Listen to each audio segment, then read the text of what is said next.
Hello po mga kapapanadod sa kumusta na po kayo lahat at pasensya na po ay lagi tayong busy.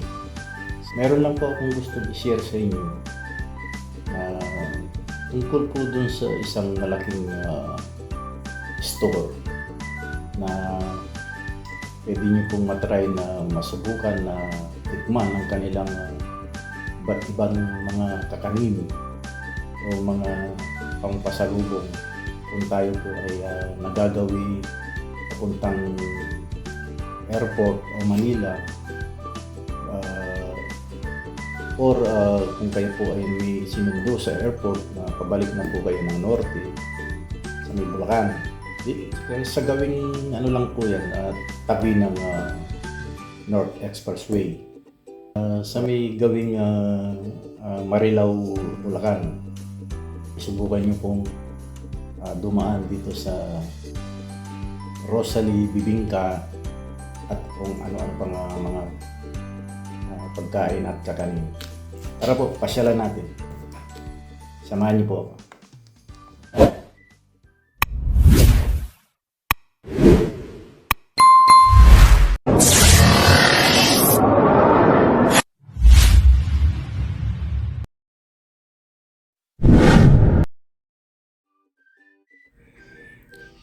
So, yan na nga guys, nandito na tayo sa Rosalie at yan ang kanyang pangalan.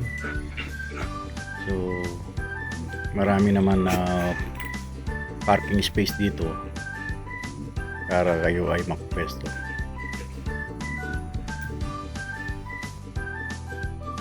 So, dito pa lang ay bubungad na sa inyo ang itong mga iba't ibang klase na masasarap na pagkain at kakanin. So ayan, marami po yan. So marami po kayong mga pagpipilian ng inyong pong pasalubong sa inyong pamilya.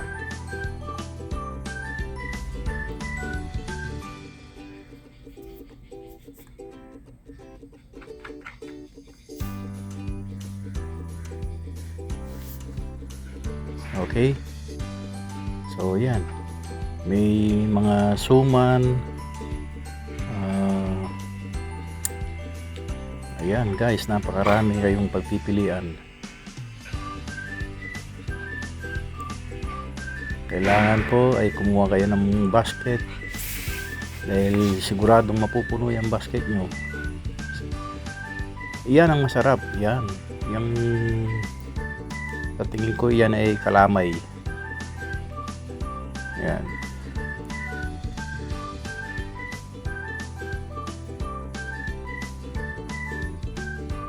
So ayan guys, pansamantala montage na muna natin at panoorin nyo po para makita nyo ang mga iba't ibang klaseng na mga pagkain dito lang yan sa Rosalie Bibingka at iba't ibang kakanin dito sa Marilao, Bulacan.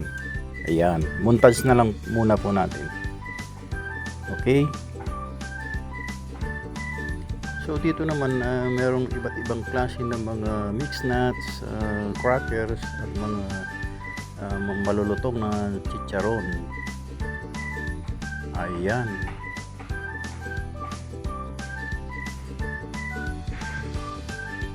Ayan, napakarami po niyan.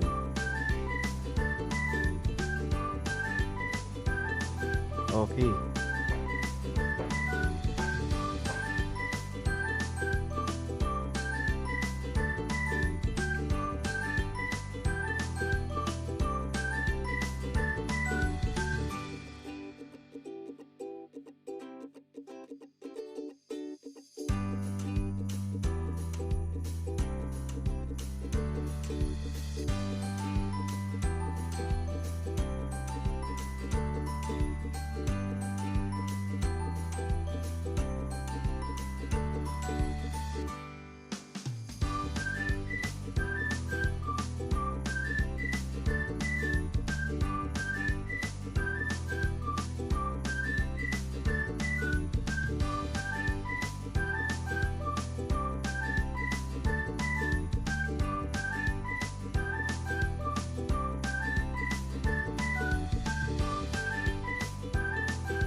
Yan, may iba't ibang klase ng puto, suman, kalamay. Oh, Wow! at yan, napakarami. Napakarami pang iba. Talagang magsasawa po kayo ng kapipili ng mga kakanin dito. Okay.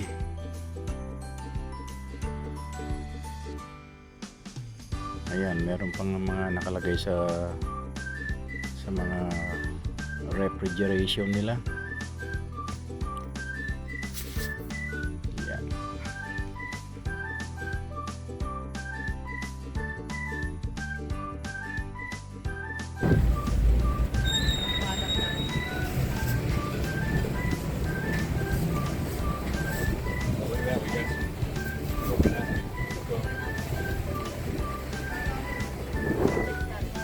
Wow, dami-daming kakanin. Sarap niyan.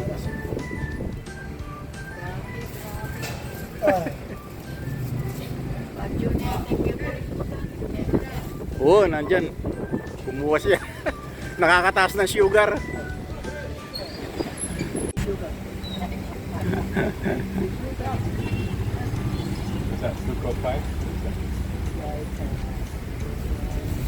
Masarap yan. What are these pies though?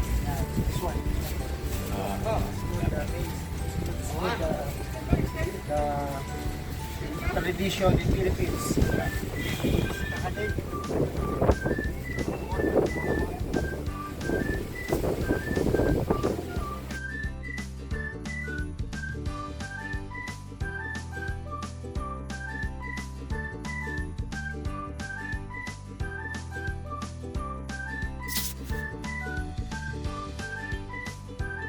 So yan guys, at kami po ay napadaan dito sa Rosary at marami na kaming naipamili na iba't ibang klaseng kakanin. At eto nga po, pauwi na kami. Bye!